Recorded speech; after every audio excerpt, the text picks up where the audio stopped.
And welcome back. Welcome back. It's Astro Self Care Sunday. So, before I get started, before I have to do all the introductions, if my demeanor feels just a little, I'm usually like, this is maybe a little more reserved.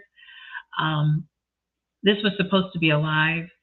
My family experienced a sudden loss of a very close, for me, cousin, father, husband, brother to others, son to others in the family, and it happened suddenly. And I'm reserving the space for not doing a live um, today. By the time you're saying this, just to give myself some room. But I felt compelled to do a pre-recording and have it ready for you um, because of the topic of community care versus self-care, and just in these 24 hours, a little less than 24 hours of finding out about our family's loss, son loss, I quickly realized how important community care is. Um, and before I go into that, those of you who are new on the channel and are like, who are you? I'm Kenya, and I do a series on here, Astro Self Care Sunday, where I attempt to demystify astrology and help you use astrology in your daily well being, in your development, your personal growth and development, and even in your approach to handling all the lifing that life happens. And what I've experienced the past 24 hours, because this particular outside of my father, obviously, my father is transitioned, and my father is by far the closest person, obviously, to me for me to experience um, transition.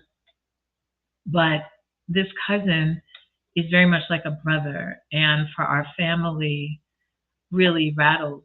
I mean, just it's tremendously devastating, and I haven't experienced um, a loss of a family member this close, or like grew up with, um, since I can remember. I can't really remember without growing up with, and so it's a lot of layers to it. And just in these 24 hours, I realized for me how much community care, how significant it is, and how we have to, in this season where I believe we're experiencing loss on a much more visceral level. It feels just like when there's loss of life nowadays, especially family members, I don't know, for whatever reason, it's just feeling more visceral. That's what I can come up with.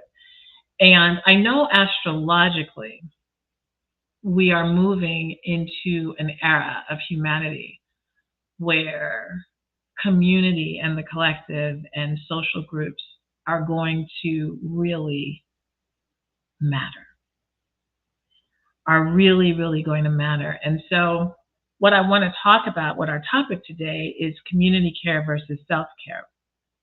And I have been doing a series.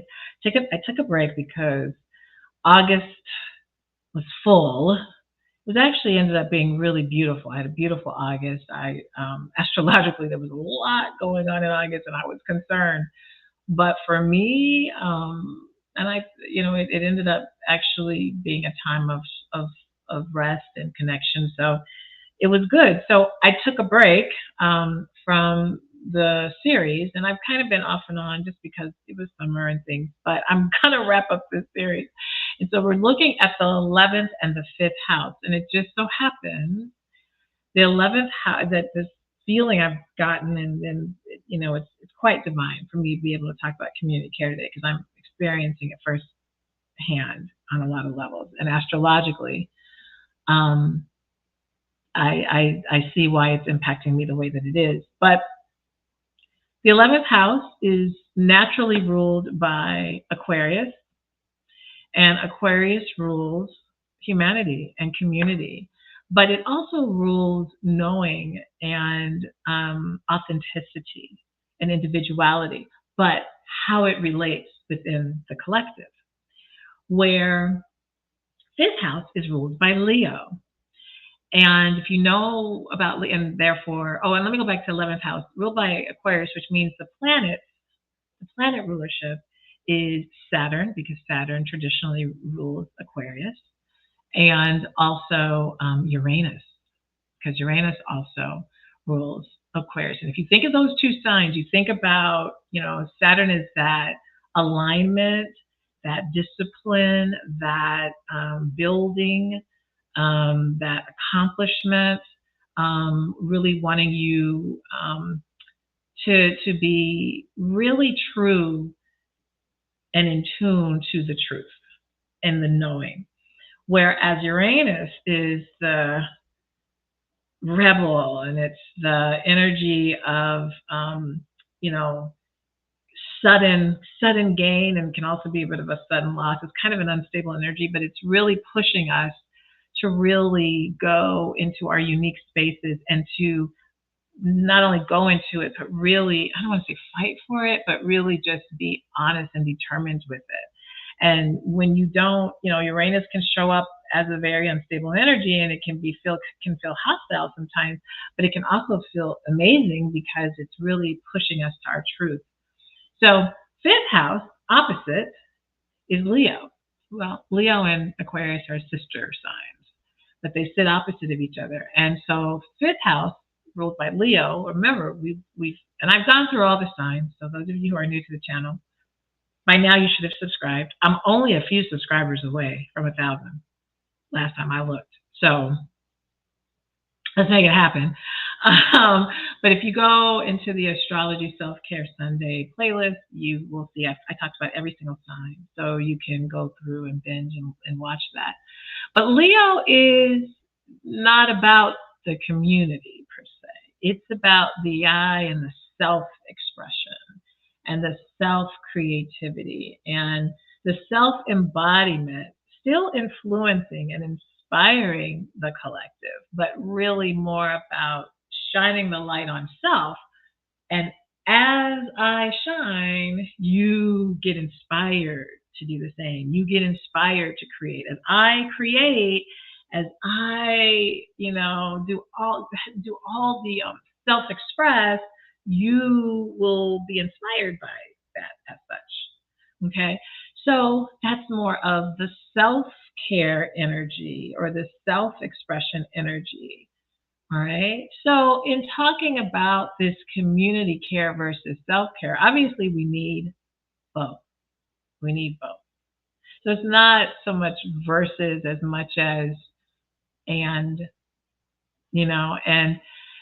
thinking about what that means. Now, when we talk about North and South Node, remember, our North Node is all about where the soul is going, what it's wanting to experience and accomplish in this lifetime. It is the point. It is truly the point. Really, all the things that are happening in the chart are to support the happening and the awakening and the accomplishment and the achievement and the experience of the North Node. Okay? Whereas the South Node is the opposite, of course. South Node is asking us, we've mastered this energy in a past life, because astrology does consider us doing this cycle over and over again. Okay? And that ancestrally, generationally, it's all cycles. And so if whatever your South Node is in, it's the soul has done that. It has accomplished that. It has mastered it. And so in this lifetime, you're learning how to shed that energy, how to let go of that energy. The issue is this: as humans, because it's so deep embedded and instinctually within our soul, we a lot of times will feel most comfortable with whatever is going on in the South Node. I'm about to describe in just a moment the 11th and the 5th house, what that South North Node will look like and what it feels like, and what, if you have placements here, what your challenges are, what your focus is, and what the lessons are, where your growth is trying to happen. Okay, so it's just important to have that context, especially for those of you who are new to this series or are new to my channel and new to even astrology. super important to pull up your birth chart. I always say if you're going to watch me, have your birth chart on hand so you can look at, what I'm talking about and how that may fare for you. You may not have, North Node in the 11th house or South Node in the 11th house, and you may not have North Node or South Node in the 5th house. That's okay. I've gone through the houses. We have one more, 12th and 6th, coming up with the 11th and the 5th is where we are, and so that's why we have that community versus kind of self-expression. So I got my notes. Y'all know I got my notes because astrology is always a lot, and I want to make sure I'm telling you good. So for those of you who have your North Node in the 5th house, okay, if this is you, if your North Node is sitting there in the 5th house, the soul is attempting to go that direction. Therefore, your South Node is automatically going to be in the 11th house. They always directly oppose each other to the degree, okay? And so if your North Node is in that in that 5th house, I want you to think of 3 things: focus, challenges, and growth, okay?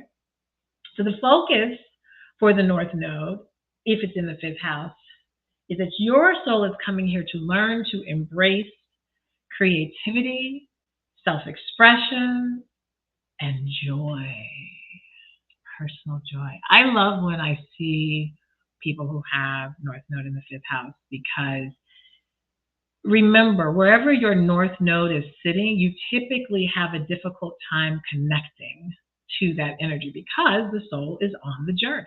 It's on the journey. It's learning. It's trying to gain the lesson to get there. So you're not going to just feel your North Node, particularly before the age of, I would say, 40, 50 years old.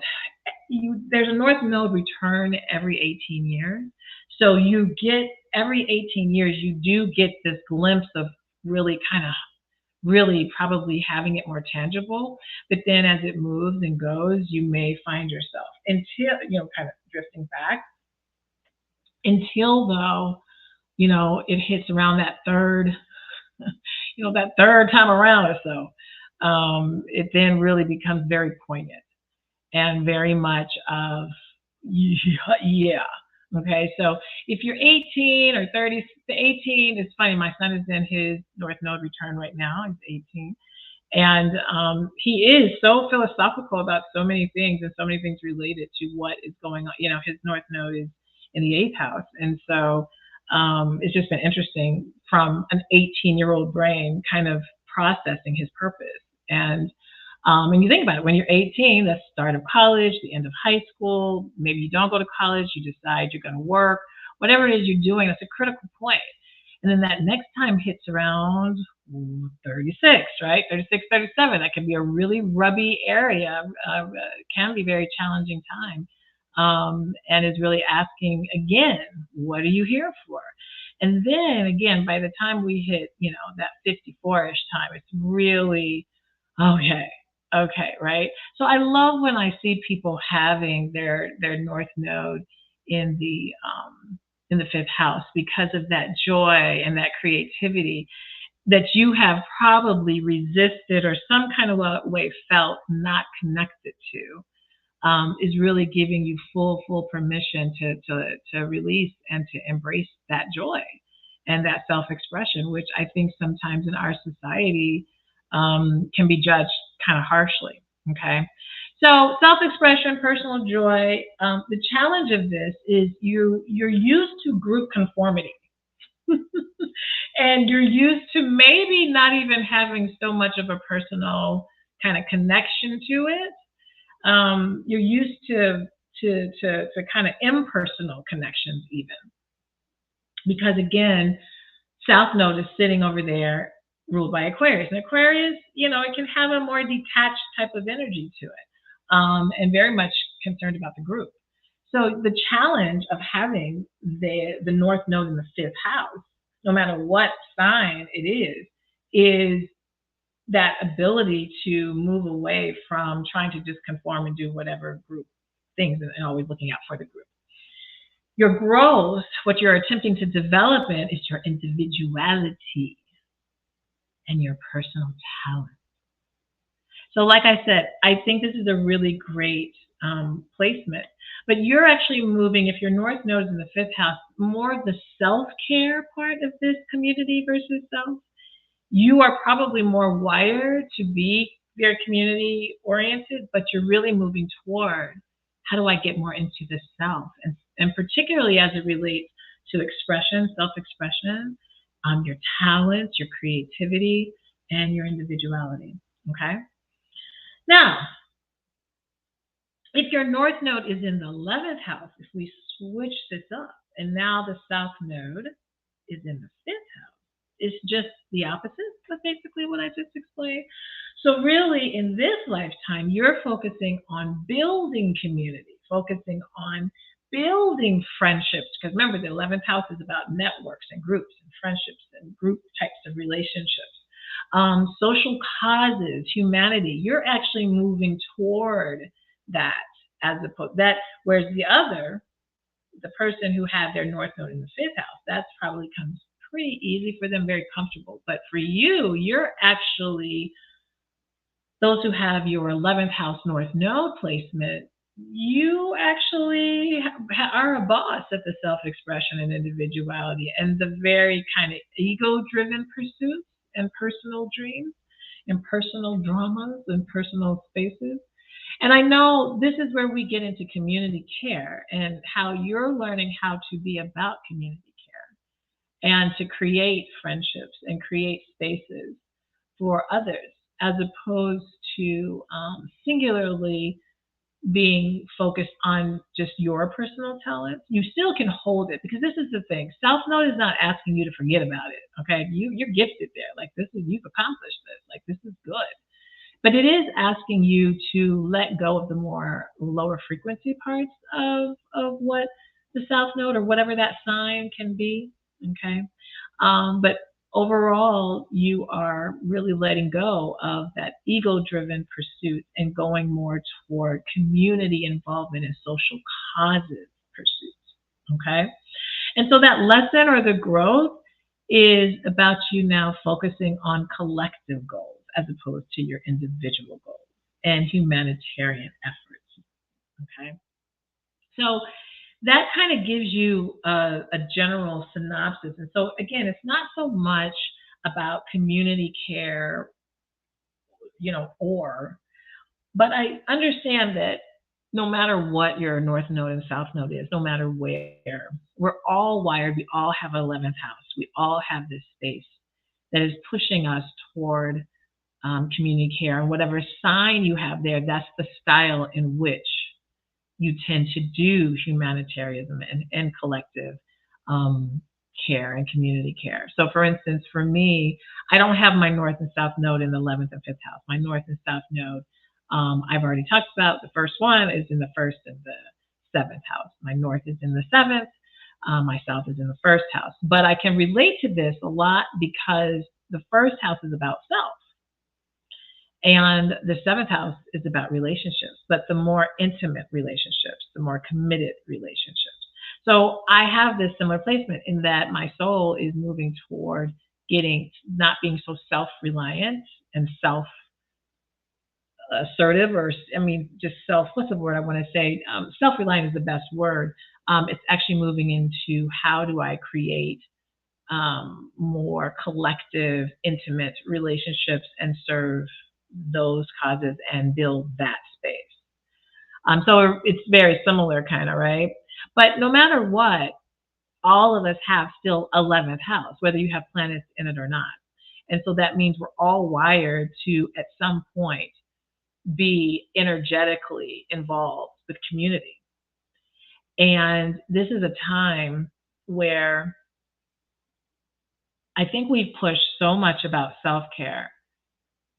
And we're watching so many traumatic things happen on a macro and micro level. From the time I'm recording this, if you're watching this in the future, this will be not as recent news, but the shooting at the high school in Georgia, just this has been a really kind of, crazy week of loss. And people need people right now. And I know we push self-care and go do it on your own, but I'll say, just this to be kind of my last point, and then I'll wrap up. I'm starting my empty nest season. I officially dropped off my youngest child to college, and my oldest is already an independent young adult doing his thing out of, he's in a different city than I. And so this is my first time in 21 years not having a child in the house. My kids, I co-parent, so I kind of got a nice taste of empty nesting before, because for the past 5 years they split time between me and their father, and that was my trauma. Was when I first had to start that, because I was used to obviously having them with me every single day, and they were younger, and that was super super hard. Um, and so, I'm grateful because it's helped me now let them be released, because I kind of have felt what it feels like to not have them around every day. But now it's for real, right? And so, as I started my first week of empty nesting, or second week, I guess, of empty nesting, I find out about the loss of my family member. And, I'm, again, my family doesn't, they're not here, and so I'm in my empty nest season, and I'm just so grateful for my partner, who is amazing. And if you know me, you follow me, I talk about him, Barry Riley. We have some videos, spiritual shifts, which we're gonna do more of. We got to do more of. But he's been tremendous in just being a part of my community, and my friends, who are here, and those who are not so much here, try so hard to still keep community. And once you hit 50 plus, like myself, it's harder to have stable, consistent, active community. And I just, in this past 24 hours, I've had so many people reach out via text or on social media regarding the loss of my family, and sending so many prayers, and just feeling so much love. And I just really, really, for me, again, my North Node is seventh house, and I'm feeling it right now. I'm really feeling how much my soul craves and needs connection, and needs community. And I think sometimes when people, may meet me or know me, they see me as this more kind of, I don't know, independent, whatever, maybe even stoic to some degree person. But I realize, that's my south node. My north node, though, is saying no, community. And my community, where my north node sits, more in the more intimate spaces of connection and relationship. So family, partners, business partners, those more real. So I'm really feeling the astrology for real, just my natal chart naturally. But I hope you have learned something here. And again, I hope to come back on here live. We do really well when we do live. We get nice viewership. And the goal is to do one YouTube live per month, and then do one pre-recorded per month that's released. So this will be our pre-recorded, and so hopefully we'll do a live before the month ends. We do have one more. We have one more house to go through. And I will say this, I have just started a new Astro Club, okay? Finding Your Voice Astro Club on my Patreon. That's a new membership tier. It's just $10 a month. The goal of that is to provide a monthly live Q&A where you ask me anything about astrology and your chart, and we sit down and we go through it. But as we're building that and building people in that community, I believe that I will be starting to open up and ask me anything kind of Q&A, either here on YouTube, or I'll do it on Zoom in a more private space so people feel more comfortable, maybe asking things, a little bit more intimate things. I have to think it through. But stay tuned, and I appreciate, everyone tuning in and support and sending love. And yeah, that's about it. So community care, self-care, both. Make sure you subscribe. Make sure you like this video. Make sure you share this video if it resonated, or if you know someone who could benefit from this, who's curious about astrology. Your positive comments are always welcome. I always appreciate that. And if you want to book a reading and you want to really better break down for yourself, okay, what? I have clients that I do some clients where we just do one reading. I have other clients who we meet monthly. If you're going to meet monthly, it's best to do that, to schedule that, or to be a part of our Patreon membership. You can go to oh, do I have that? Let me see. I think I have that. I can put that. Do I have that up? Y'all, I don't have my stuff together. But anyway, if you go to this link, the link, the link tr.ee/KenyaMJ Music, you'll see everything. Lots of stuff going on. But book a reading. And if you're not sure about a reading and you want to learn a little bit more, I do free discovery calls just so that you can better get an idea of what it is we do. It is unique. Every person that I work with says that. I love it. And if those who meet with me monthly, we look at the current transits, and transits just mean how the planets are currently lined up and how that's impacting your natal chart. I'm doing a new thing with my clients where I'm also looking at more of the long-term transits, those that are going to be happening for like 1 to 3 years, because planets. Some of the planets that are farther away, they take longer to move, so you feel the energy. That's why you're like, "Ooh, this was a long 5 years," or "This was a long year." That can be because of the long-term influences of the planet energy. And so I have a special way that I've been helping people really understand that for themselves. So, yeah, hop on over, book, at a minimum, do a free discovery call. But if you're sure you're ready, you want to, look at your chart and have me guide you through it and give you some feedback and suggestions of how to use your gifted areas and talented areas, and more helpful energy to reconcile a bit more of the more challenging energy in the chart, then that's what I'm here for. All right, you guys be amazing. Enjoy your day. And thanks for those who are new. Subscribe. And thanks for those who are already subscribed for always tuning in. We'll be back soon. Thanks. Bye.